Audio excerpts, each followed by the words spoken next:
Este es un mensaje del pastor John MacArthur, traducido y predicado en español para el mundo de habla hispana. Al pensar en lo que el Señor podría decirnos conforme comenzamos un año nuevo en 1976, me había traído un pasaje favorito, uno al que regreso muchas veces. De hecho, es un pasaje que tratamos en un paquete con nuestros invitados que están aquí por primera vez, que recibieron en esta noche, y los mismos principios que están ahí en ese paquete. Me imagino que han sido 5 más años desde que escribí esas cosas, y dudo si alguien ha recordado lo que estaba ahí. Pero estaba pensando en esos pensamientos y realidades y comencé a estudiar el libro de Primera de Tesalonicenses, y algunas cosas nuevas vinieron a mi corazón y mi mente conforme estaba pensando en el significado de los diferentes textos en Primera de Tesalonicenses. Y de ahí extraje algunas conclusiones acerca de lo que Dios quiere que la iglesia sea.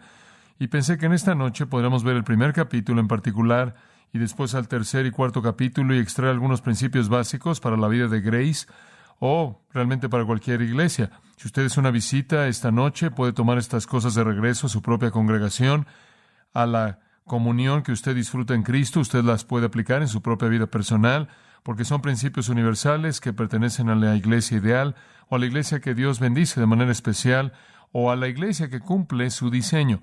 Y supongo que es importante de manera particular, conforme comenzamos un año nuevo, debido al hecho de que en cierta manera está en nuestras mentes como un comienzo nuevo. Hay algo nuevo en esto, hay algo acerca de lo antiguo que en cierta manera se desvanece después del 1 de enero, y podemos ver en cierta manera hacia adelante, pensando quizás en una nueva estrategia, una nueva manera de ver las cosas, un nuevo compromiso, y quizás este es un buen momento para ver lo que nuestra iglesia es y ver lo que Dios quiere que sea, y no solo teológicamente, sino tratar de hacerlo personal y después tratar de hacerlo práctico en términos de lo que Dios quiere que hagamos. Podríamos haber estudiado el libro de Efesios, porque en el libro de Efesios usted tiene la doctrina de la iglesia. Podríamos haber estudiado Hechos, porque en Hechos usted tiene la historia de la iglesia. Pero en Primera de Tesalonicenses usted tiene el ejemplo de una iglesia que era todo básicamente lo que Dios quiso que una iglesia fuera. Todos los ingredientes básicos que nuestro Señor quería en una iglesia estaban en la congregación tesalonicense. Es una bienvenida refrescante para mí pasar por lo menos media semana estudiando Tesalónica, después del resto de la semana haber estudiado Corinto, porque todo lo que probablemente pudo haber salido mal o podría haber salido mal en una iglesia, salió mal en la asamblea corintia, y no fue así en la asamblea tesalonicenses. Y en Primera Tesalonicenses simplemente encontramos el patrón de la iglesia que realmente Cristo edificó. Ahora, para comenzar, permítame apresurarme a decir que no hay referencia a números en esta epístola en particular. No nos dice cuán grande era la iglesia o algún objetivo numérico o meta.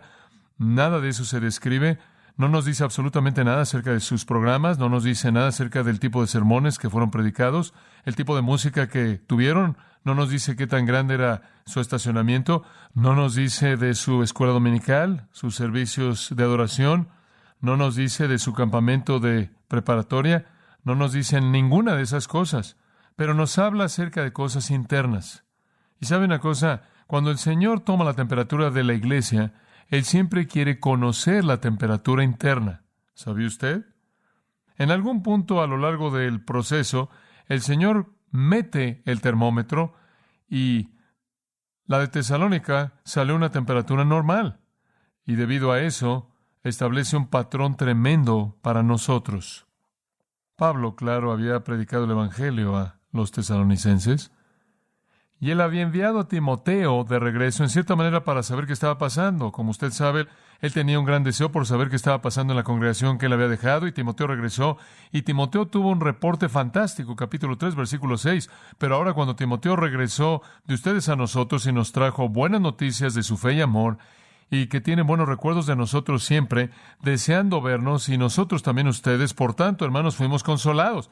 Pablo dice, cuando recibí el reporte de ustedes de Timoteo, hombre, fui consolado. Había recibido buenas noticias, y lo que Timoteo le dijo motivó a Pablo a escribir su primera carta a los tesalonicenses. Para hacerlo incluso más interesante a manera de contraste, esto fue escrito de la ciudad de Corinto, lo cual, sin duda alguna, debió haber sido causa para un gozo adicional, saber que lo que Corinto pudo haber sido y no fue, Tesalónica lo fue. Y confío en que conforme vemos algunos de estos principios tan simples y básicos, el Señor nos ayudará a ver qué es lo que Él desea de nosotros y cómo es que podemos experimentar esas cosas. Cómo es que Grace Community Church o cualquier iglesia o cualquier creyente sea lo que Dios quiere que sea. Muy bien, veamos algunas cosas. En primer lugar, vamos a entrar al capítulo 1, por lo menos en los primeros 10 versículos, lo cual incluye todo ese capítulo. Y vamos a ver varios patrones para la iglesia ideal. Número 1, Tesalónica fue una iglesia salva. Una iglesia salva. Dice usted, bueno, eso no parece ser demasiado anormal. Bueno, lo es en nuestra época. Hay muchas iglesias en la actualidad que no conocen el comienzo del significado de la salvación.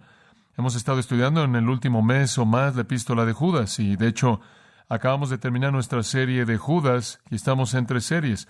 La gente me está preguntando cuál va a ser la siguiente y simplemente les digo que estoy orando y el Señor no me ha dado ninguna dirección clara aún, pero vamos a esperar hasta que Él lo haga. Pero estudiamos Judas y conforme vimos Judas, descubrimos que van a haber en los últimos días una cantidad tremenda de apostasía y la iglesia va a abandonar la fe verdadera.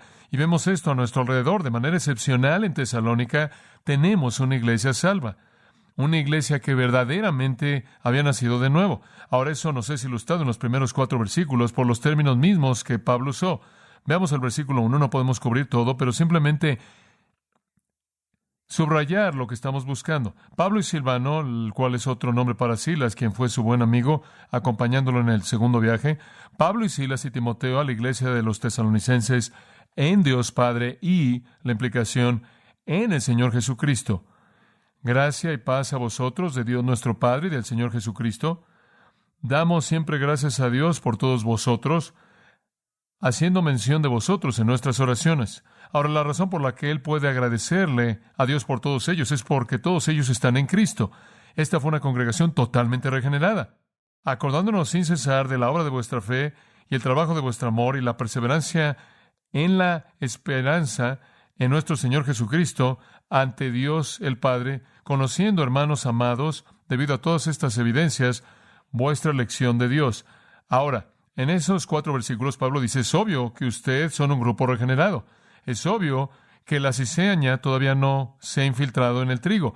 Es aparente por el tipo de vida que viven que realmente conocen al Señor Jesucristo, y ahí se encuentra el comienzo de una iglesia eficaz. La razón por la que tantas iglesias son ineficaces es porque hay una mezcla de trigo y cizaña, con frecuencia incluso a niveles de liderazgo. La gente no regenerada en lugares de responsabilidad solo confunden el problema porque eso coloca a Dios junto a Satanás y eso hace que sea difícil para Dios y confuso para la gente. Regresemos a Hechos 17 y veamos cómo esto comenzó en Tesalónica y eso nos va a ayudar. Dice en el versículo 1, y cuando habían pasado por Anfípolis y Apolonia, llegaron a Tesalónica, en donde había una sinagoga de los judíos. Y como usted sabe, como hemos estudiado el libro de los Hechos, aprendimos que Pablo siempre iba a la sinagoga primero, porque él encontraba ahí la puerta abierta más ancha, porque él era judío, y entonces él podía hablarle a esas personas. Y él también se dio cuenta de que si iba a los gentiles primero, los judíos nunca lo aceptarían después de eso. Entonces, él tenía que ir ahí primero, y él esperaba que pudiera ganar a algunos judíos a Cristo, y él podía atacar a la ciudad no solo, sino con algo de ayuda. Entonces él fue a la sinagoga y, como era su costumbre, entró y estuvo ahí por 3 días de reposo y él dialogó con ellos a partir de las Escrituras. Ahora él solo estuvo ahí por 3 días de reposo, probablemente 2 semanas, con un día de reposo en cada extremo. Entonces él pasó 3 días de reposo enseñándoles la Escritura, abriéndoles y explicándoles que Cristo necesitaba haber padecido. Claro, la dificultad que los judíos tuvieron era aceptar que Jesús era el Mesías porque Él murió.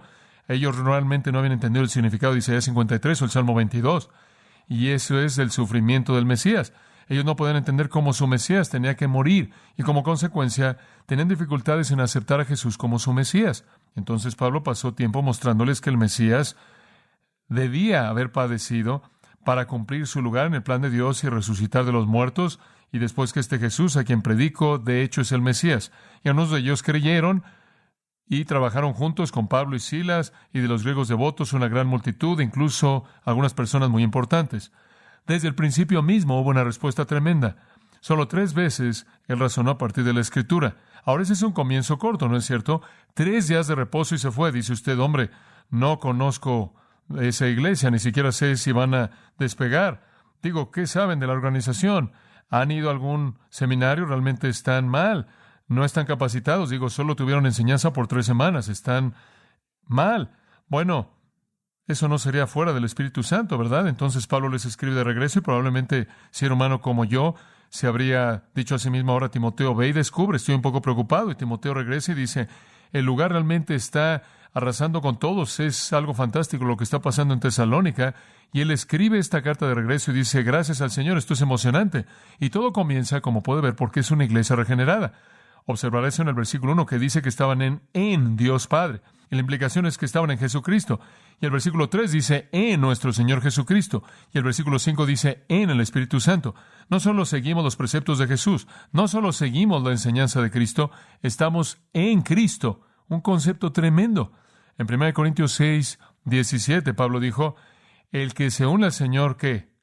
Es un espíritu con Él. En Romanos capítulo 6, el apóstol Pablo presenta ese pasaje maravilloso acerca de la entidad de un creyente en su unión con Cristo. Acompáñame por un momento a Romanos 6 y solo quiero señalar un par de cosas para usted aquí. Romanos 6, versículo 3. ¿No sabéis que los que hemos sido bautizados en Jesucristo, esto es, todos aquellos de nosotros que hemos sido colocados en Cristo, hemos sido colocados en unión con Cristo, y el bautismo ahí no es agua, sino que es ser colocado en Cristo? Todos los que hemos sido colocados en Cristo, fuimos colocados en su muerte, fuimos sepultados con Él mediante ese bautismo para muerte. Como Cristo resucitado de los muertos por la gloria del Padre, así también debemos andar en nueva vida, porque si hemos sido colocados a semejanza de su muerte, también lo seremos a semejanza de su resurrección. Versículo 8. Si morimos con Cristo, creemos que también viviremos con Él. Ahora, ¿qué está Pablo diciendo? Él está diciendo nada acerca de agua. El agua simboliza esto y el agua retrata esto, pero el acto del bautismo no es ese acto salvador. Pero lo que Pablo está diciendo es que cuando usted se volvió cristiano, mediante un milagro divino, usted fue colocado en Jesucristo. Y mediante un milagro divino que está por encima del tiempo, usted murió con Cristo, fue sepultado, la vida antigua murió y usted resucitó para caminar en vida nueva en su resurrección. Usted está ligado de manera íntima en unión con Jesucristo. Pablo incluso llegó al punto de decir esto: mas ya no vivo yo, ¿qué? Sino Cristo vive ¿en dónde? En mí. Y la experiencia cristiana no es simplemente seguir los preceptos morales de un hombre. No es simplemente creer en una persona histórica. Eso es experimentar unión con el Dios viviente mediante Jesucristo. Los creyentes verdaderos están en Cristo. ¿Cuáles son los resultados de estar en Cristo? Escucha esto. Si alguno está, ¿qué? En Cristo, Él es una nueva criatura. Eso es lo que sucede. Cuando usted entra en esa unión con Cristo, ¿sabe usted por qué se vuelve una nueva criatura? Porque la criatura antigua muere y usted es hecho nuevo. Y Pablo dice en Romanos 6, ¿usted camina en qué tipo de vida? Vida nueva. ¿Por qué? Usted es una nueva criatura. Una realidad emocionante. Y entonces, ¿qué está diciendo Pablo aquí conforme escribe a los tesalonicenses? ¿Saben por qué le doy gracias a Dios siempre por todos ustedes? Porque todos ustedes están en Cristo. Todos ustedes están en Dios. Todos ustedes están en el Espíritu Santo. Y mediante esos términos, Él quiere decir que todos están en unión, en una vida en común en la Trinidad. Ahora, escuche, porque ser un cristiano es una realidad bastante emocionante, ¿verdad? Aférrese a esto. ¿Sabe una cosa? Lo único que tiene que hacer realmente es pensar en eso y usted se encuentra gritando aleluya. Se da cuenta de que la vida misma de Dios es de usted. Pedro lo dijo de esta manera. Él dijo: ¿se han vuelto participantes de qué? De la naturaleza divina. Increíble. Él dice: oigan, le agradezco a Dios por ustedes, tesalonicenses, porque ustedes se han vuelto participantes de la naturaleza divina. Gracias a vosotros, dice él en el versículo 1, y paz de Dios nuestro Padre y del Señor Jesucristo. ¿Y sabe usted por qué Él puede desearles eso? Porque ellos pueden recibir eso. Pero ¿sabe una cosa? Usted no puede recibir la gracia de Dios, usted no puede recibir la paz de Dios a menos de que sea hijo de Dios. Entonces, a lo largo de esa apertura, como puede ver, Pablo está reconociendo la salvación verdadera de estas personas. Observa el versículo 3, y esta es una realidad hermosa. Él dice: ¿saben ustedes cómo sé que son reales? Porque me acuerdo sin cesar de su obra de fe, el trabajo de vuestro amor y de la perseverancia de su esperanza. ¿Sabe una cosa? Usted ve ahí el trío de las virtudes cristianas: fe, esperanza y amor.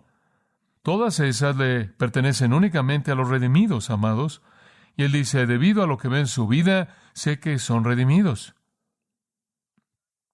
Cuán emocionante es agradecerle a Dios sin cesar, recordándole a Dios de la obra de su fe y el trabajo de su amor y la perseverancia en la esperanza. Ustedes dan evidencia de regeneración. Y debido a todo esto, sé, hermanos, versículo 4, que son escogidos. Sé que Dios verdaderamente los ha redimido. Sé que son los elegidos de Dios. No había farsantes en Tesalónica. Esa es una congregación pura, llamados. Aquí es en donde realmente todo comienza en términos de realmente servir a Dios. La iglesia tiene que ser una iglesia pura. La iglesia tiene que ser una iglesia salva. Si eso es verdad, si es verdad que Dios bendice a la iglesia que es regenerada, entonces, ¿qué sabemos que Satanás va a querer hacer? Asegurarse de que incrédulos entren a la iglesia, ¿verdad? Que la gente no regenerada comience a infiltrar la iglesia y que entren al nivel más alto posible, porque eso simplemente corrompe la pureza de la iglesia. Entonces, ¿cómo lo mantiene usted afuera? ¿Cómo mantiene a los incrédulos fuera de la iglesia? Bueno, no sé si realmente usted siempre puede hacerlo, porque no podemos separar al trigo de la cizaña. Y en Mateo 13 Jesús dice, no traten de separar o van a crear problemas. Esperen hasta que el Señor lo haga al final. Pero conozco una buena manera ilustrada en la Biblia para mantener afuera a los incrédulos. ¿Sabe usted cómo? Eso es disciplinar el pecado en la iglesia. ¿Se acuerda usted lo que pasó con Ananías y Zafira? Ananías y Zafira estaban ahí en la iglesia y todo el mundo estaba recibiendo mucho reconocimiento por darle a la gente lo que necesitaba. Y Bernabé vino, como usted sabe, y él presentó una gran ofrenda y Ananías y Zafira se fueron a casa y se dijeron el uno al otro, ¿sabes una cosa? Deberíamos hacer eso. Porque, ¿sabes? Si hacemos eso, todo el mundo va a pensar que somos realmente espirituales. Entonces dijeron, ¿te acuerdas de esa propiedad que tenemos? Vamos a darle eso al Señor. Entonces dijeron, vamos a entregar nuestra propiedad cuando la vendamos, todo el dinero al Señor. Y todo el mundo dijo, fabuloso, qué gente tan maravillosa es Ananías y Zafira. ¿Lo ve? Entonces fueron, la vendieron, ¿sabe lo que pasó? Bueno, vamos a quedarnos con un poquito. Nunca van a saberlo. Entonces se quedaron con un poco, pero bajo la pretensión de que estaban dándolo todo. ¿Y sabe lo que el Señor hizo? El Señor los hizo caer muertos frente a toda la congregación. Cayeron muertos. Ahora, eso tuvo un efecto profundo. Se puede imaginar cómo todo el mundo en la congregación inmediatamente ajustó todo lo que no estaba bien. Pero ¿sabe lo que Hechos capítulo 5 dice? Realmente es una verdad tremenda. Hechos capítulo 5 dice que nadie se atrevió a unirse a ellos. ¿Sabe usted cuál era el reporte en la ciudad? No se unan a esa congregación. Un movimiento en falso y caen muertos. Como puede ver, el reconocimiento de que usted está tratando el pecado y que usted está tratando honestamente con la pureza de la iglesia refrena a mucha cizaña de que entre. Para comenzar, la iglesia tiene que ser una iglesia regenerada. Esta iglesia lo era. Observe el capítulo 2, versículo 13. Para cuando él llega al capítulo 2, él todavía agradece a Dios por ellos. Versículo 13. Por esto también damos gracias a Dios sin cesar. Él simplemente sigue agradeciendo a Dios cuando le agradecemos a Él, porque cuando recibisteis la palabra de Dios que oísteis de nosotros, no la recibisteis como si fuera palabra de hombre, no la recibieron como si fuera algún tipo de filosofía, como si fuera alguna teología nueva, pero como es en verdad la palabra de Dios, la cual actúa en vosotros los que creéis. Hombre, lo que me da gusto, dice él, es que cuando oyeron la palabra, no fue algo para rascar su intelecto, no fue simplemente algo que sería una experiencia nueva religiosa. Ustedes no nada más tuvieron una revolución religiosa, lo que tuvieron fue una regeneración, y entró ustedes porque creyeron y la recibieron, y de nuevo le está reconociendo que esta es una iglesia regenerada, y cualquier iglesia que va a ser eficaz debe ser redimida. Ahora, yo creo, debido a que conozco lo suficiente acerca de la estrategia de Satanás, que Grace probablemente tiene en su membresía algunas personas no regeneradas. Y uno de los objetivos que tengo este año es descubrir quiénes son esas personas y traerlas a Cristo. Ahora, algunas de ellas podrán estar aquí esta noche, podré estar diciendo, bueno, quizás él sabe que soy yo, bueno, quizás sí, pero probablemente no. Pero vamos a tratar de descubrirlo. ¿Por qué? Porque queremos que conozca a Cristo. No queremos que usted se engañe. Quiero que este año para Grace sea una congregación pura. ¿Quiere usted eso? Quiero que todas las personas en esta iglesia sean trigo, que pertenezcan a Jesucristo. ¿Y sabe una cosa? Voy a ser honesto con usted. No conozco a todo el mundo y algunas veces alguien se me acerca y dice hola y yo digo hola. ¿Lo conozco? Sí. Hemos estado en su iglesia por 4 años. ¿Se da cuenta? No sé eso. Pero queremos conocer a la gente que conoce a Cristo y queremos conocer que toda la gente aquí conoce a Cristo. Piensa en Apocalipsis capítulo 2, cuando Juan habla tan fuerte en contra de los matrimonios mixtos con el mundo, contra una congregación mixta. Él está escribiendo a Pérgamo y él dice, tengo unas cuantas cosas contra ustedes porque toleran a personas ahí con falsa doctrina. ¿Y qué doctrina? La doctrina de Balaam. La doctrina de Balaam es casarse con el mundo, hacer concesiones, seducir a las hijas de Israel para casarse con los paganos. Y él dice, si siguen haciendo eso, voy a venir contra ustedes y voy a pelear con ustedes con la espada de mi boca. Jesús dice, voy a pelear con mi propia iglesia si mi propia iglesia hace concesiones con el mundo y comienza a permitir matrimonio con el sistema. Dios quiere una iglesia pura. Y la clave del éxito de los tesalonicenses fue, para comenzar, que eran puros. Si usted lee Hechos, usted descubre que en la primera iglesia comienza en el día de Pentecostés, Hechos 2:41, 3,000 creyeron y fueron bautizados. Y en el siguiente versículo dice que perseveraban continuamente. ¿Cuántos continuaron? 3,000. Esa es una iglesia regenerada. ¿Sabe usted lo que hicieron?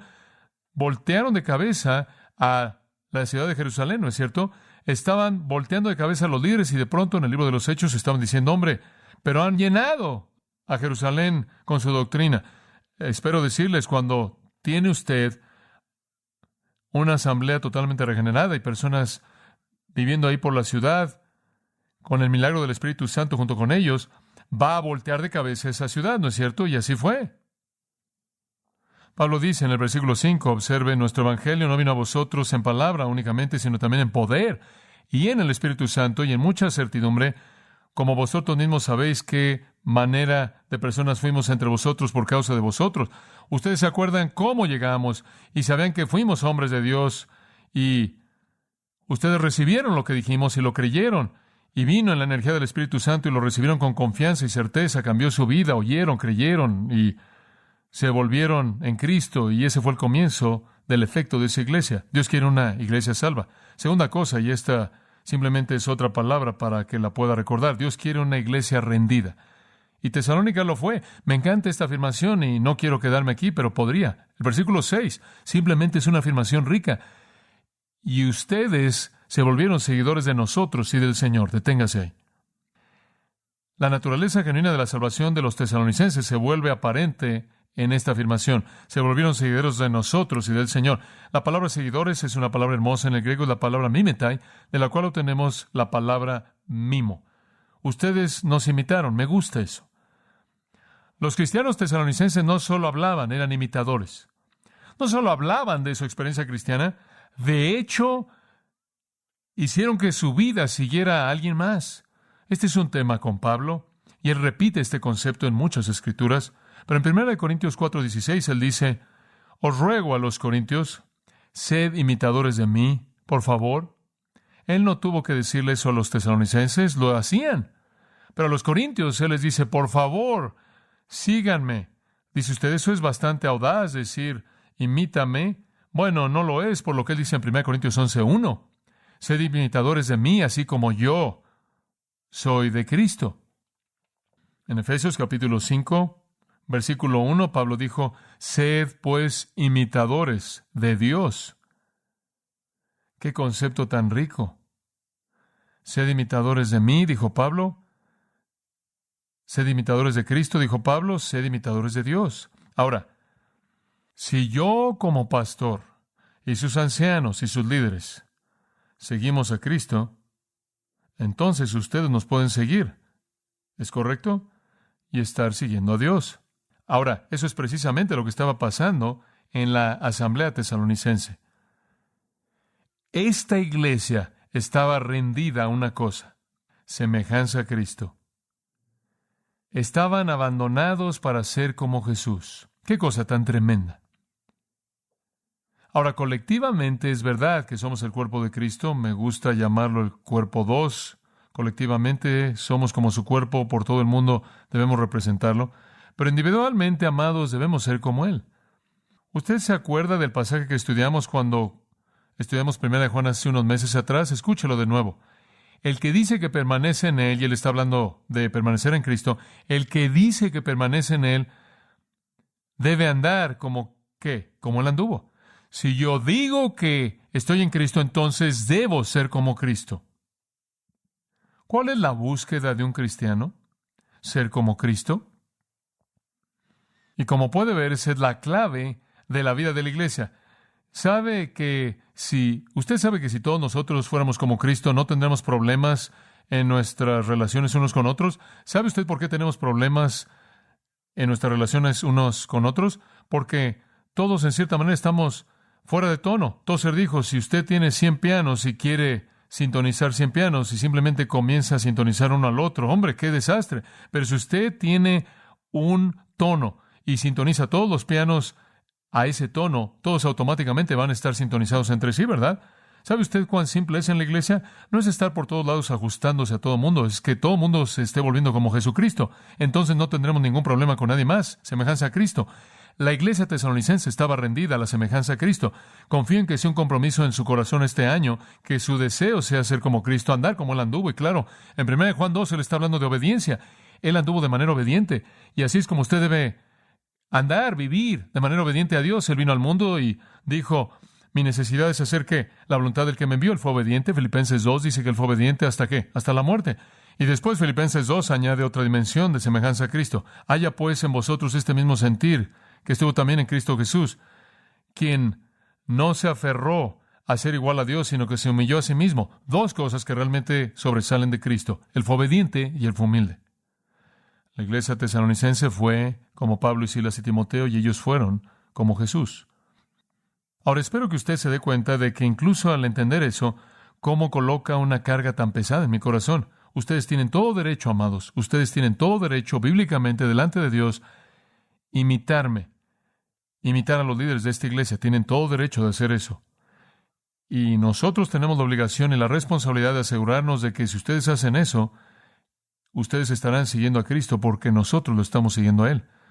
Oro a Dios porque este año que yo y los otros ancianos de la iglesia y todos aquellos que guían como parte de Grace, vivamos de tal manera vidas semejantes a Cristo que ustedes como congregación nos puedan seguir. Incluso al seguir desde el punto de vista humano nuestro ejemplo, estarán siguiendo a Jesucristo, porque entonces serán el tipo de iglesia y seremos el tipo de iglesia que Dios quiere que seamos. Esta iglesia fue salva y estaba rendida para que fuera como Cristo. Hay una tercera cosa que veo aquí en 1 Tesalonicenses capítulo 1, y eso es que esta fue una iglesia que estaba sufriendo. Ahora hemos hablado de esto en muchas ocasiones y no voy a pasar mucho tiempo aquí, únicamente se lo voy a mencionar porque ustedes están conscientes de sus realidades. Pero observa el versículo 6. Y vosotros os volvisteis seguidores o mimos de nosotros, del Señor, habiendo recibido la palabra en mucha aflicción. ¿Y cuál fue su actitud aunque hubo aflicción? ¿Con qué? Con gozo en sus circunstancias. ¿Es eso lo que dice? ¿Gozo de qué? Del Espíritu Santo. Ahora, como puede ver, la iglesia tesalonicense no enfrentó una situación cómoda, y realmente no creo que alguna iglesia que realmente es salva y está rendida a Cristo y que está siendo como Cristo va a enfrentar una situación fácil. Simplemente para recordarle lo que había pasado en la asamblea tesalonicense, tan pronto como fueron salvos, ni siquiera habían comenzado, acababan de empezar inmediatamente en Hechos 17:5, descubrimos lo que pasó. Apenas habían creído los judíos que no creían, entraron con envidia, se llevaron a ciertas personas que eran, digamos, criminales en términos coloquiales, y reunieron un grupo de personas y agitaron la ciudad y atacaron la casa de Jasón. Aquí estaba Jasón, un nuevo creyente, y trataron de sacar a Pablo y a Silas y a Timoteo, y cuando no los encontraron, sacaron a Jasón y a ciertos hermanos, a los gobernantes de la ciudad, diciendo, estos que han vuelto de cabeza al mundo han venido también aquí. ¡Qué reputación! Estas personas están volteando de cabeza al mundo, y ahora están aquí. La persecución comenzó inmediatamente. Turbaron la ciudad, dijeron, y el pueblo, etcétera y demás. Y la persecución comenzó.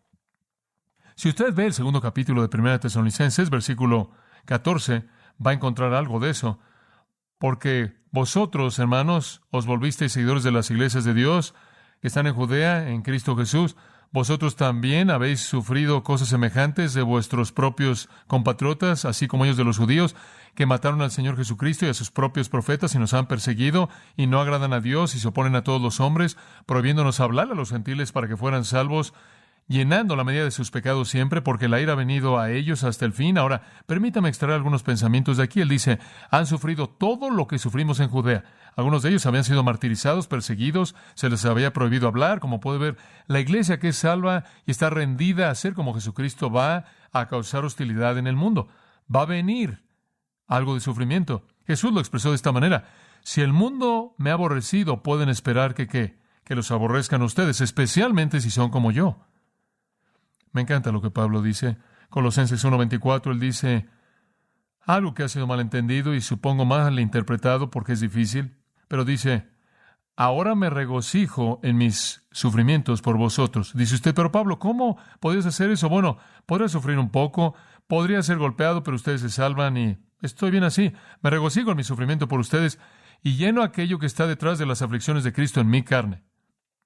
¿Qué estás diciendo, Pablo?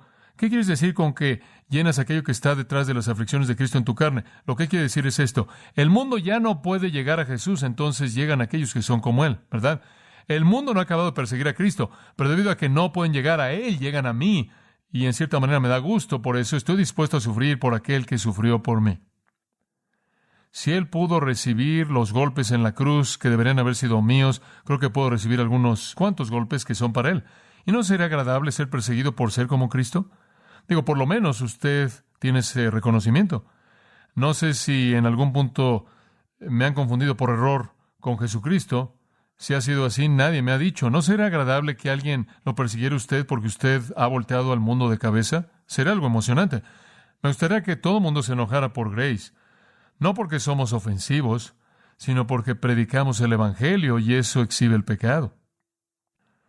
La iglesia que va a confrontar al mundo va a sufrir. 11 de los 12 apóstoles, hasta donde sabemos, fueron martirizados. La iglesia debe ser la conciencia del mundo. No estoy diciendo que queremos que nuestra iglesia sea rara, no estoy diciendo que queremos tener una mala reputación, no estoy diciendo que no queremos ser amables con la gente que no conoce a Cristo, no estoy diciendo eso en absoluto. Lo opuesto de eso es verdad, pero estoy diciendo esto, que donde el mundo es pecaminoso queremos exhibir ese pecado. Y donde el mundo necesita un retrato claro de Cristo, queremos que vean ese retrato. Y si Satanás y su sistema reaccionan, entonces estaremos listos para eso también. Pero seamos algo en el mundo que no es el mundo. Muy bien. Sobresalgamos y que este año y todo año seamos diferentes. Que seamos la conciencia del sistema. Que hagamos que la gente enfrente la realidad de Dios y de Cristo y el pecado y la muerte y la inmortalidad. La iglesia tesalonicense era salva, rendida, estaba sufriendo y hay algo más. Esto es algo que realmente está en mi corazón. Fueron una iglesia que ganaba almas. La iglesia tesalonicense era una iglesia que ganaba almas. ¿Y sabe una cosa? Tuvieron un testimonio maravilloso doble. Quiero que vea el versículo 7. Aquí está la primera manera en la que damos testimonio. De tal manera que fuisteis ejemplo para todos los que creen en Macedonia y Acaya.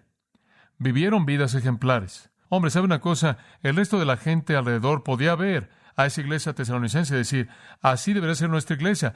¿Sabe usted cuánto tiempo les tomó llegar a hacer eso? Unas 2 semanas. Ya estaban rendidos a la semejanza a Cristo. Una vez que habían hecho eso, todo sucedió. No es los programas que tenemos, no es la creatividad que tenemos, es la semejanza a Cristo. Y los tesalonicenses eran como Jesucristo y como consecuencia establecieron un ejemplo para el resto de la gente. ¿Sabe usted lo que me gustaría que fuera Grace? Me gustaría que Grace fuera un ejemplo de lo que la vida puede ser con Jesucristo para que todo el mundo lo vea. ¿No le gustaría a usted eso? Me gustaría que incluso fuéramos un ejemplo a otros creyentes. Me gustaría ser un aliento a cristianos que nos rodean y otras iglesias en nuestra comunidad, otras iglesias en nuestro país.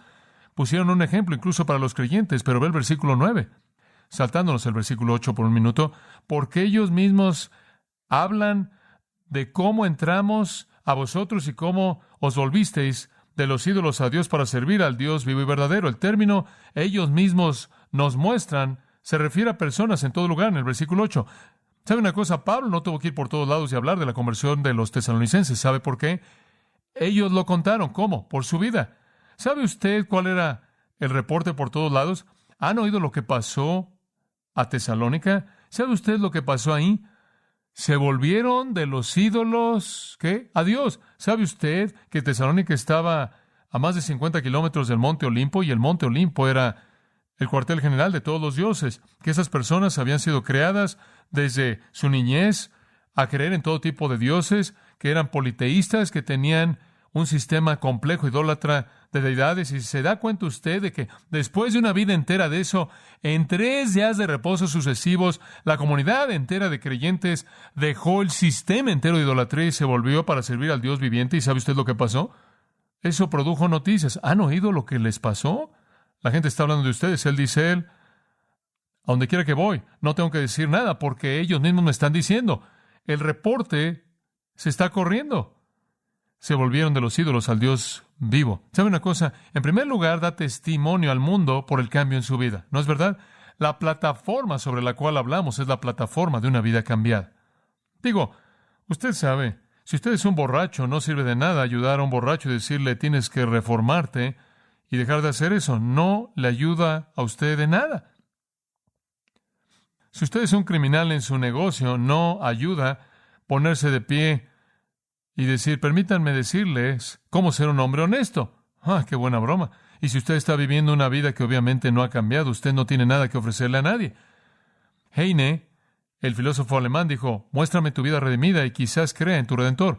Es justo, ¿no lo cree? Oremos porque este año en Grace que nuestras vidas estén tan transformadas que la palabra se esparza por todo el mundo y la gente diga, ¿has oído de lo que pasó en Panorama City? Es sorprendente.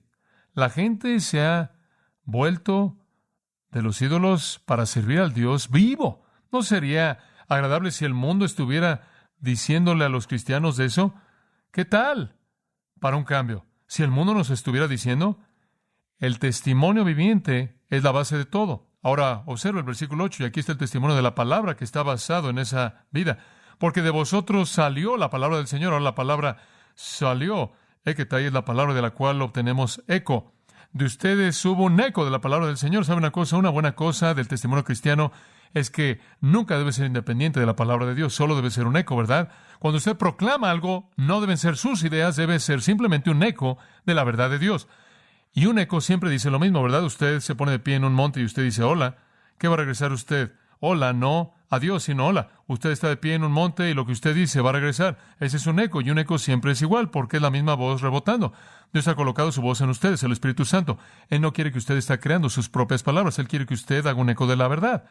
¿Y sabe usted lo que pasó a esta congregación tesalonicense? No solo tuvieron vidas ejemplares, y no solo hubo una transformación tan dramática en su vida que el mundo no la podía creer, y estuvieron conmovidos, pero encima de eso creó una plataforma. A partir de esa plataforma hicieron eco de la palabra del Señor, e hicieron eco de tal manera que no solo en Macedonia y Acaya, sino en todo lugar, su fe hacia Dios se esparció, de tal manera que ni siquiera tuvimos que hablar. Pablo dice, no necesitamos decirle a nadie de esto, todo el mundo sabe la palabra del Señor. Dice usted, bueno, ¿cómo es que se esparció tan rápido? ¿Sabe usted que Primera de Tesalonicenses fue escrita en cuestión de semanas o meses después de que la iglesia comenzó? Dice usted, ¿cómo es posible que creció tan rápido? Digo, ¿cómo puede estar en todo lugar? Bueno, por varias razones. La ciudad de Tesalónica se ubicaba en la Vía Ignacia, la cual era la carretera principal de oeste a este, y todas las rutas de comercio pasaban por ahí, y lo que estaba pasando ahí de pronto se contaba en todos lados, y también estaba ubicado en un golfo. Y había todo tipo de comercio que rodeaba el Golfo, y la palabra simplemente estaba saliendo de ese lugar, el corazón del comercio, y poco después todo el mundo estaba hablando de esa pequeña asamblea en Tesalónica. Lo vivieron y lo predicaron. Dios nos ayude a vivir esas vidas este año, que no solo van a decirlo, sino que van a decirlo a partir de la plataforma de una transformación genuina. Tengo un deseo real este año en mi corazón, y esto en cierta manera, es una implementación práctica de esto. Simplemente voy a creer en el Señor, porque vamos a hablar de esto más, pero me gustaría que en cierta manera alcanzáramos a todo el mundo en este valle con la verdad de Cristo. ¿No le gustaría ver eso?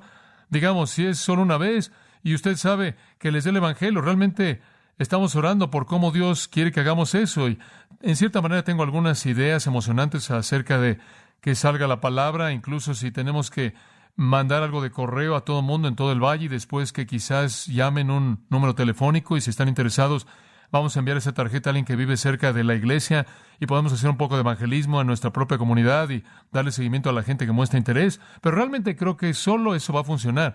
Eso solo va a ser significativo si hay credibilidad en la transformación de nuestra vida. Salvo, rendido, sufriendo, ganando almas. Uno más en el capítulo 1. Hay un versículo más. ¿Sabe usted qué más me gusta de esta iglesia? Era una iglesia de segunda venida. Una iglesia de segunda venida. Estaban ocupados. Quiero que recuerde el versículo 3. Estaban trabajando, versículo 3. Estaban laborando y también estaban esperando. Pero usted no espera sin trabajar, ¿verdad? Observe el versículo 10. Y esperar a su Hijo del cielo, a quien resucitó de los muertos, a Jesús, quien nos libra de la ira venidera. Cuando Jesús murió, Él nos libró del juicio. Y Él dijo, voy a regresar, y ¿sabe una cosa? La iglesia ideal está esperando su regreso. ¿Sabe una cosa? Hay muchas iglesias que no están esperando su regreso. Hay burladores que vienen en los días postreros diciendo, ¿dónde está la promesa de su advenimiento? Según de Pedro dijo. Hay personas que en la actualidad que dicen ser cristianos ni siquiera hablan del regreso de Cristo. Oí un predicador recientemente que dijo, nunca hablo del regreso de Cristo. Hay demasiada confusión de eso. Bueno, es afortunado para la gente en su iglesia que no lo hace. Supongo, no hay sentido en añadir más confusión a la confusión que ya existe, pero eso no lo justifica de hablar la verdad. Y creo que toda iglesia que verdaderamente está motivada y verdaderamente está comprometida con ser lo que Dios quiere que sea, tiene que estar consciente de que Jesús viene. Y estamos esperando su venida. Dice usted, bueno, ¿de qué te sirve? No sé de qué le sirve a usted, pero me motiva cuando sé que Jesús viene. Él dice, aquí, vengo pronto, ¿y qué? Y mi galardón viene conmigo. ¿Para qué? Viene conmigo para dar a todo hombre según sus obras. Algún día voy a ver a Jesús y él va a decir, MacArthur, tengo algo para ti. Y no sé, usted sabe cuánto, lo que sea, usted sabe, pero dice usted, bueno, ¿qué quieres hacer? ¿Simplemente amontonar coronas y galardones? No, solo quiero que sepa que realmente lo amo, y la única manera en la que realmente puedo probar que lo amo es servirlo con todo mi corazón, y quiero que reconozca que Él supo que lo amé. Él viene a recompensar a sus santos. No sé usted, pero prefiero tener oro, plata y piedras preciosas en ese día que madera, heno y hojarasca, ¿verdad? Si leo la Biblia bien, en Apocalipsis 4 dice que voy a tomar las coronas que Él me dé y las voy a arrojar a sus pies. Quiero hacer eso. Y entre más tenga, más le puedo dar. Y cuando sé que viene, eso en cierta manera me apresura en eso. Y ¿sabe una cosa? Jesús dijo en Hechos 1, Él dijo, ahora cuando el Espíritu Santo haya venido sobre vosotros, van a serme testigos. Y después, poco después, Él ascendió al cielo. Los ángeles vinieron y dijeron, ahora, recuerden, el mismo Jesús que fue tomado de ustedes, que regresará. No lo olviden, voy a regresar, no voy a tardar mucho. Y ¿sabe una cosa? Cada uno de los cristianos del Nuevo Testamento realmente vivieron a la luz del regreso de Cristo. ¡Qué motivación! Es una motivación al evangelismo. Una iglesia que no cree, como puede ver, en el regreso de Jesucristo no tiene sentido de recompensas, no tiene sentido de urgencia, no tiene sentido de juicio sobre los impíos. El Señor quiere que recordemos su regreso, y la iglesia ideal es una iglesia de segunda venida. Creemos que Jesús viene. ¿Usted cree eso?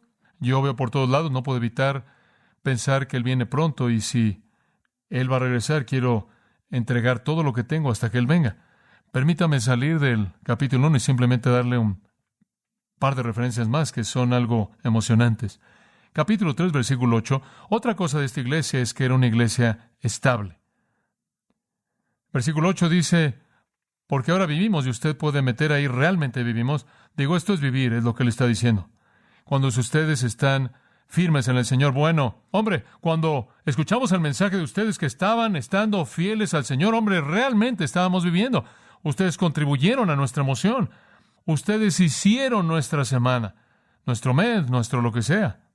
¿Qué quieres decir? ¿Estuvieron firmes en el Señor? ¿Estables?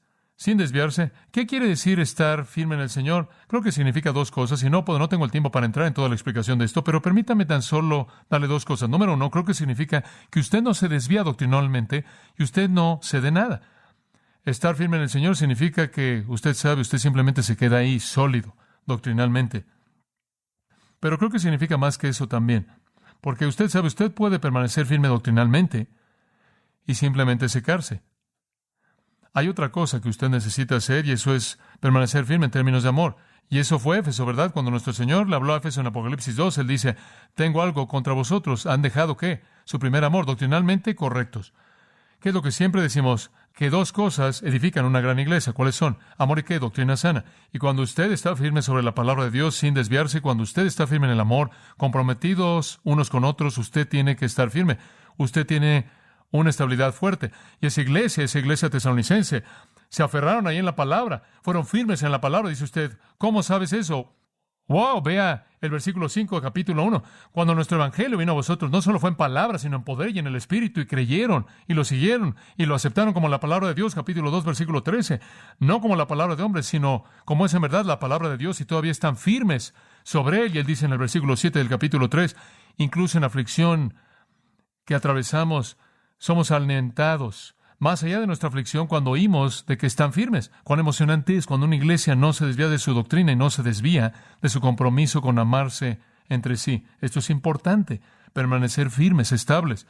Oro con tanta frecuencia por esta iglesia, que Dios nos ayude a permanecer fieles a su palabra. ¿Usted cree que Satanás quiere sembrar a lobos rapaces que enseñen doctrina falsa. ¿Cree usted eso? Devorando a los santos, seguro. Hechos 20. ¿Cree usted que Dios quiere que nos demos cuenta de que los falsos maestros pueden levantarse de entre nosotros? Sí. Entonces debe haber un compromiso. Esta fue una iglesia estable. Y Pablo dice, realmente estamos viviendo. Y estamos viviendo porque están siendo fieles. He hablado con pastores muchas veces que pastorearon una vez una iglesia. Han dejado esa iglesia y esa iglesia ha caído en doctrina falsa. Eso rompe el corazón. ¿Sabe usted por qué? Porque esos pastores que miran hacia atrás se acuerdan que algunos de ellos eran sus propias ovejas, por lo menos inicialmente, fueron presentados a Cristo por ellos. Si Dios me llegara a quitar de esta iglesia y mirar hacia atrás esta iglesia, habrían solo realmente una. Bueno, habrían dos cosas que romperían mi corazón. Y eso sería si Grace perdiera su fidelidad doctrinal o perdiera su fidelidad a amarse unos a otros. Esas son las claves. La iglesia tesalonicense era una iglesia estable. Comprometámonos este año a permanecer fiel a la palabra, y una manera en la que usted puede hacer eso es seguir en la Biblia con nosotros, involucrarse en aprender la palabra, y comprometámonos en amarnos unos a otros. Permanecieron fieles en amor. Dice usted, ¿cómo sabes eso? Ve el capítulo 4, versículo 9. Pero con respecto al amor fraternal, no necesitáis que os escriba nada, porque vosotros mismos sois enseñados por Dios a amaros unos a otros. Ni siquiera necesito decir mucho de eso. Están siendo fieles a la palabra, la recibieron no como la palabra de hombres, sino como la palabra de Dios, y se están amando unos a otros. Salvo, rendidos, sufriendo, ganando almas, segunda venida, estables. Ahora, eso establece un cimiento bastante sólido. Pero tengo una cosa más. Y esto, en cierta manera, es muy bueno. Estaba estudiando y esto, en cierta manera, me sorprendió. Estaba simplemente leyendo, viendo si podía extraer estos principios, y sí, me di cuenta de algo muy interesante. No encuentro ningún otro libro en el Nuevo Testamento en donde Pablo presenta tantos mandatos sin explicación, sin defensa y sin explicación como lo hace aquí. Por ejemplo, cuando Pablo le escribe a los Corintios, él va a decir algo y después va a pasar 2 capítulos defendiéndolo, ¿verdad? No tienen la misma mentalidad que los tesalonicenses. Pablo escribió a los romanos en el capítulo 12 y él presentó algunos mandatos básicos. Le tomó 11 capítulos para llegar a ellos. ¿Sabe usted que en Romanos hay 11 capítulos de doctrina antes de que haya una instrucción? Este libro tiene más mandatos sin aclaración, sin defensa, sin explicación que ninguna otra carta que Pablo jamás escribió. Cada vez que le escribió a los Corintios, él tenía que decir, ahora hagan esto, ahora aquí está el porqué. Y dio una lista larga de razones. ¿Sabe por qué? Los Corintios estaban oyendo todo tipo de voces. No sabían a quién iban a creer.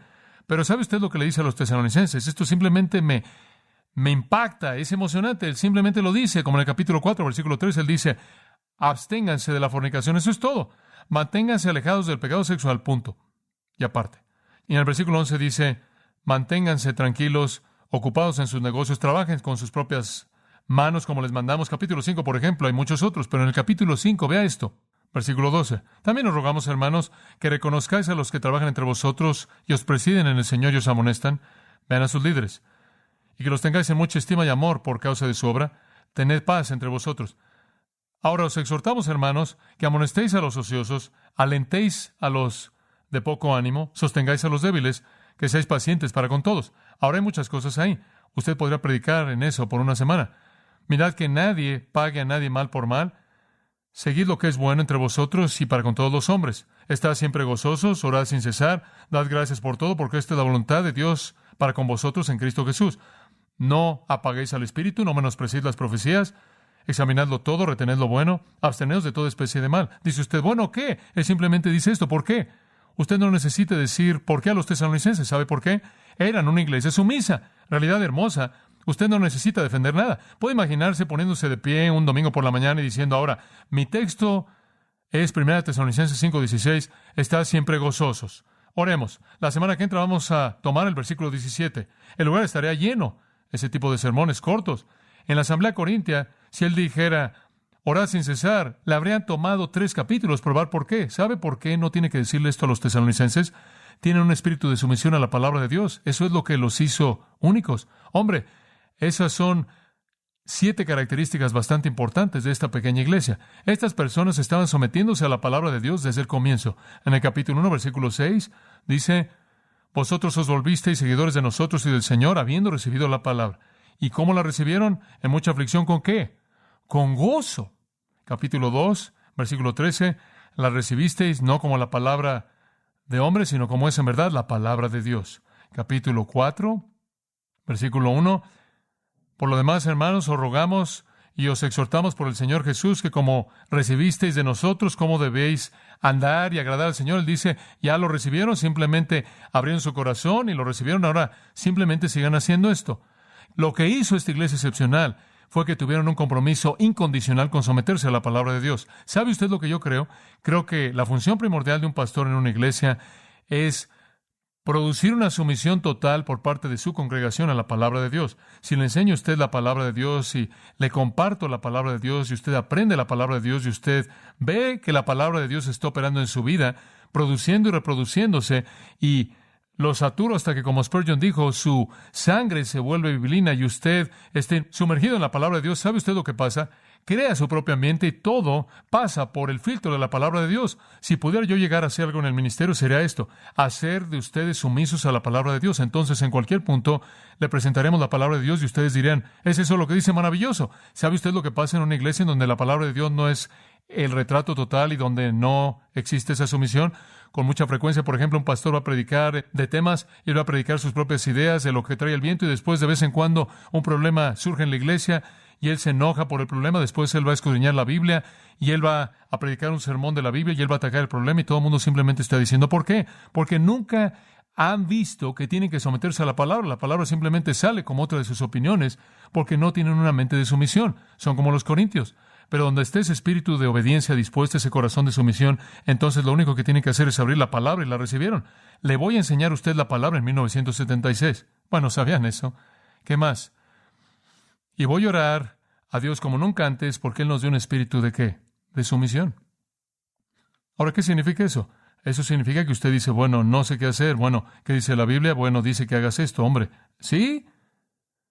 Lo dice, no sé si quiero hacer eso. Bueno, estás mal. Quiero que el Espíritu de Dios nos dé un espíritu de sumisión a su palabra, para que alineemos toda nuestra vida en sumisión al libro santo, ¿verdad? Y porque cuando hacemos eso, entonces Dios bendice. ¿No es eso, verdad? Me gustaría que Grace fuera todo lo que Jesús quiere que sea. ¿Usted no? Realmente me gustaría. Esta es mi oración. Pero esto simplemente usted ahí donde está sentado en su lugar. Le estoy hablando a usted. ¿Sabe una cosa? Usted es Grace. Usted es esta iglesia. Permítame hacerle una pregunta. ¿Es usted salvo? ¿Lo es? ¿Realmente conoce a Jesucristo como Salvador? Permítame preguntarle, ¿está rendido? ¿Es el deseo más grande de su vida y la meta más alta de su vida ser como Jesucristo? ¿Está usted sufriendo un poco por esa semejanza a Cristo? ¿Está ganando almas? ¿Está usted allá afuera guiando a personas a Jesucristo?